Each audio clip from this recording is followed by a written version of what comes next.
కోరికలు వస్తున్నాయి. మీ బామ్మకేమో లేవు. నేనేం జేయాలంటే ఇతను అన్నాడంట, "నువ్వు చాలా ఆరోగ్యంగా ఉన్నట్టు. నువ్వేమి టెన్షన్ పడకు. నీకొస్తున్నాయంట ఈ వయసులో ఆరోగ్యంగా ఉన్నట్టని." అంటే ఆహ్, ఆరోగ్యంగా ఉంటేనే వస్తాయి. లేకపోతే ఫిజికల్‌గా, మెంటల్‌గా ఆరోగ్యంగా లేకపోతే రావు అనే దానికి అదో ఎగ్జాంపుల్. హ్మ్. ఇది ఇప్పుడు రెండోది మనకి లైఫ్ ఎక్స్‌పెక్టెన్సీ అనేది ఇండియాలో గూడా 72 ఏళ్ళు మగవాళ్ళలో, ఆడవాళ్ళలో 74 ఏళ్ళు లైఫ్ ఎక్స్‌పెక్టెన్సీ పెరిగింది. హ్మ్. అట్లాగే మనకి ఫుడ్ గాని ఈ మధ్య కాలంలో మన కాన్షియస్‌నెస్ పెరిగింది. అందువల్ల ఫిజికల్ ఫిట్‌నెస్, ఆరోగ్యం, ఫుడ్డు, మనం తీసుకునే ఫుడ్ కూడా మన కోరికల మీద ప్రభావం చూపిస్తుంది. ఇవన్నీ కారణాల వల్ల ఎక్కువ ఏజ్ అయినా కూడా కోరికలుంటాయి. భార్యాభర్తలు ఆమేమో ఎక్కడో పోయి ఏమి చేయలేదు. సో, అక్కడి వరకేమీ తప్పు లేదు. కానీ ఇక్కడ ఎక్కడ ప్రాబ్లమ్ వస్తుందంటే, ప్రెగ్నెన్సీ వస్తే ఎలాగా అన్న ఆలోచన వాళ్ళకి లేకపోవడం. హ్మ్. వచ్చినప్పుడు దాన్ని త్వరగా తొలగించుకోవడానికి వాళ్ళు ప్రాపర్‌గా ట్రై చేయకపోవడం. ఇక్కడేందంటే మనకి ఇండియాలో medical termination of pregnancy act ఉంది ఇండియాలో. అంటే ప్రాపర్‌గా భార్యాభర్తలెళ్లి అఫ్సెల్‌గా ప్రెగ్నా అబార్షన్ చేయించుకోవడం అనేది మెడికల్ కారణాలతో చేయించుకోవాలి తప్ప, ఇట్లా ఇల్లీగల్‌గా పోయి మెడికల్‌గా అబార్షన్ చేస్తే డాక్టర్‌కి కేసు బుక్ అవుతుంది డాక్టర్ మీద. ఇప్పుడు వీళ్ళ మీద గూడా అవుతుంది. అట్లాగే ఇప్పుడు డాక్టర్‌ని గూడా ఆర్ఎంపీ డాక్టర్ వంశీని గూడా ఈ కేసులో అరెస్ట్ చేశారనమాట. హ్మ్. సో, ఇది అనమాట మేజర్ ప్రాబ్లము. దీని మీద ఇప్పుడు ఎల్డర్లీ ప్రెగ్నెన్సీ అనేది ఈ మధ్య ఇండియాలో పెరుగుతుంది. దీని మీద నాకు తెలిసి ఇండియాలో 5, 6 సినిమాలు గూడా వచ్చాయి.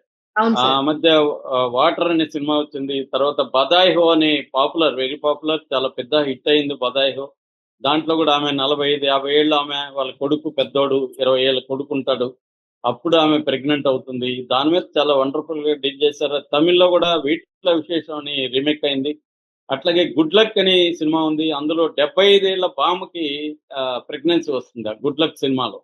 దాన్ని ఎలా డీల్ చేశారనేది ఆ సినిమా. అట్లాగే 'బ్రో డాడ్', సారీ, ఇది 'గుడ్ లక్' కాదు. 'బ్రో డాడీలో' 75 ఏళ్ల బామ్మకొస్తుంది. 'గుడ్ లక్‌లో' కూడా ఎల్డర్లీ ప్రెగ్నెన్సీ మీద డీల్ చేశారనమాట. ఇది హ్మ్. వరల్డ్ వైడ్ ఉన్న సిండ్రోమే.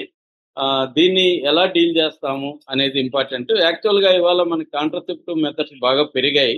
అర్బన్‌లో అయితే 71 అవర్ పిల్ అదేదో ఉంది. సో, అలాంటివి వాడడము. లేకపోతే ఎర్లీగా డాక్టర్ల దగ్గరికి పోతే కూడా పిల్స్‌తోనే, టాబ్లెట్స్‌తోనే ప్రెగ్నెన్సీ అనేది తీసేయొచ్చు.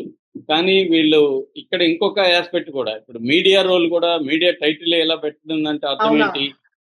అది ప్రెషర్ పడుతుంది గదా ఏజ్డ్ మీద. అంటే కామ ఎగ్జాక్ట్‌లీ కోరికలు సార్. ఉండవద్దా? బామ్మకు ఉండొద్దా? ఉంటే తప్పేంటి? అనేది లేకుండా ఒక ప్రెషర్‌ని క్రియేట్ చేస్తుంది సమాజం. యెస్. అంటే హానర్ సంబంధించిన ఒక యాంగ్జైటీ అనేది మనందరికీ ఉంటది. అంటే ఎవరేమనుకుంటారో, సమాజం మనల్ని ఎలా చూస్తుందో అనేది రాను రాను కూడా ఈ మధ్య మోరల్ పోలీసింగ్ అనేది ఇండియాలో బాగా పెరిగింది. ఈ ఓకే. మోరల్ పోలీసింగ్ వల్ల ఏజ్ అయినాక మనకి కోరికలు ఉండొద్దని, ఉంటే తప్పని, అవమానం అని, షేమ్‌గా ఫీల్ అవ్వడం. మనం చివరికి భార్యాభర్తలు ఎక్స్‌ప్రెస్ చేసుకోవాలంటే కూడా ఒక సిగ్గుపడ్డము, అవమానకరంగా ఫీల్ అవ్వడము అనేది అవును. పెరిగిపోయింది. అంటే మన మీద అదేదో తెలమంటాడు. ఈ పందులు ఆహ్, తమను తాము నగ్నంగా చూసుకోవడానికి కూడా భయపడతారని ఒక దీంట్లో అంటాడు. అలాంటి ఒక షేమ్‌ని, ఒక గిల్ట్‌ని, ఒక అపరాధ భావనని సమాజం మనకు కలిగిస్తుంది. హ్మ్. సో, నిజానికి దీన్ని ఎడ్యుకేట్ చేయాలి. అంటే ఇక్కడ సెక్స్ తప్పు కాదు. అట్ ఎనీ ఏజ్ అది వాళ్ళిష్టము. కోరికలు తప్పు కాదు. దాన్ని తీర్చుకునే లీగల్ పద్ధతిలో తీర్చుకోవడం కూడా తప్పు కాదు. అయితే ప్రెగ్నెన్సీ వస్తే ఏం చేయాలి అనేది ముందస్తు ప్లాన్ ఉండాలి. హ్మ్. వచ్చినాక ఇమ్మీడియేట్‌గా దాన్ని ఎలా తొలగించుకోవాలనేది ఒక లీగల్‌గా ఎట్లా వెళ్ళాలి అనే దానికి ప్లాన్ ఉండాలి.